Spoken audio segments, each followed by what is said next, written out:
Depuis près d'un an, il y a la fermeture de frontières avec notre voisin le Niger. Et les acteurs qui ont pris le coup en premier lieu, ce sont les transporteurs. S'ajoutent les mécaniciens, les soudeurs, les vulgarisateurs et d'autres.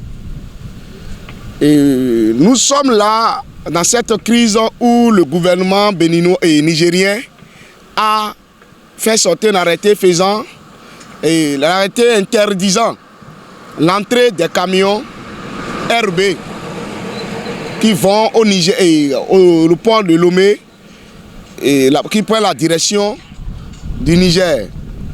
Ils ont pris cet arrêté et qui a interdit à nos camions RB de ne pas aller dans le port de Niger pour faire le chargement et venir sur le territoire.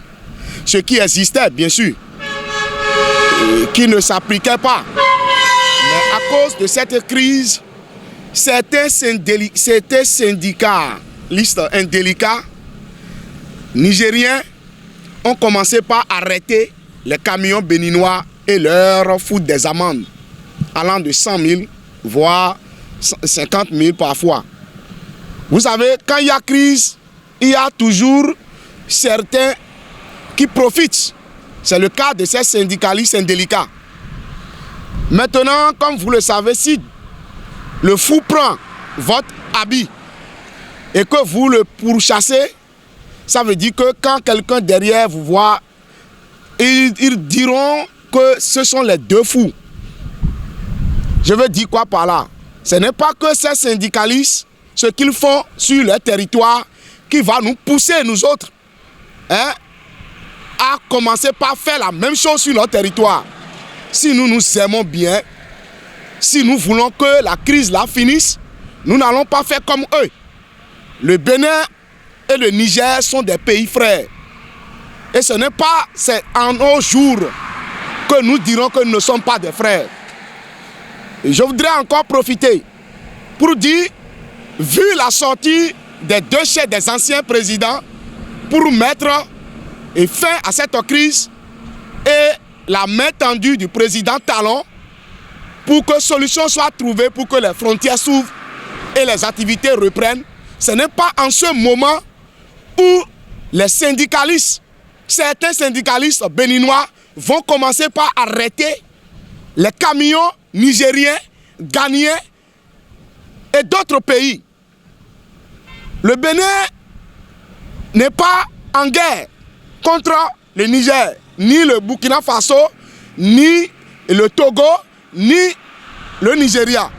Si nous, ces gens veulent vraiment apporter la paix et voir la dernière sortie de ces présidents pour négocier, ils n'ont pas le droit d'aller arrêter les camions nigériens sous prétexte que chez eux, on arrête nos camions. Nous devons apporter de l'eau au feu et non de l'essence. Nous devons nous abaisser la tension qui existe, soutenir le chef de l'État qui est en train de négocier pour que les frontières s'ouvrent. C'est pour ça que nous, notre délégation du Central-Inaz, est allée sur le terrain pour dire non, cela n'aura pas lieu sur notre territoire. Et que bientôt, nous sommes convaincus que les frontières vont reprendre et que les activités vont reprendre. Parce que c'est nous qui souffrons. C'est le peuple qui souffre. Le peuple de l'autre côté du Niger, les opérateurs économiques, les transporteurs, nigériens et béninois, c'est nous qui recevons le coup. Donc nous devons apporter de l'eau et non de l'essence au feu.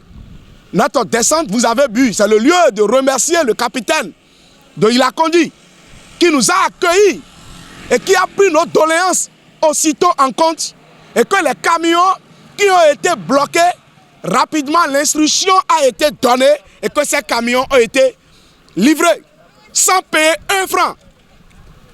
Donc nous demandons aux opérateurs nigériens, aux transporteurs nigériens que le port du Bénin est leur port. Nous sommes des frères. Rien ne sert de se battre. Il faut que la paix revienne entre les deux frères. C'est nous notre souhait et le souhait de notre structure syndicale. ne sont pas là pour faire ce que les autres font. Et j'invite nos collègues syndicalistes à ne plus continuer ces désordres, car les réformes sont en cours. Les réformes qui sont en cours, nous n'allons pas les saboter. Je vous remercie.